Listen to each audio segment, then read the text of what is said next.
केर दरबार में नैना में आस जगौने छी। हाँ, भोला बाबा केर दरबार में नैना में आस जगौने छी। कांवर लगा गंगा जल भरी चरमे शीस नवौने छी। महिमा अहक चारू दिस गूंजे भक्त करई जयकार हो। देरी नहीं करू करू भोला बाबा सुन लियो हमर पुकार हो। सुल्तानगंज सौ जल भरि कौ देवघर धाम चलल छी हम।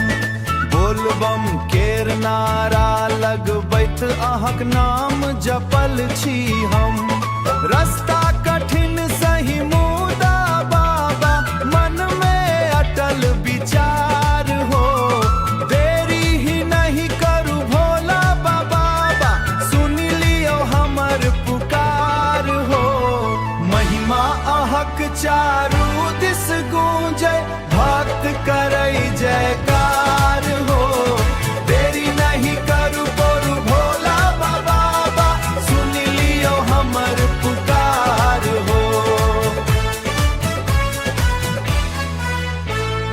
डमरू बाजै शंख बजै छै गूंजै भोलेनाथक नाम। श्रद्धा भक्ति संग आबी पहुँचल अहाँक पावन धाम। कृपा दृष्टि एक बेखबे करियो भर दियू घर द्वार हो। देरी ही नहीं करू भोला बाबा सुन लियो हमर पुकार हो। महिमा अहक चारू दिस गो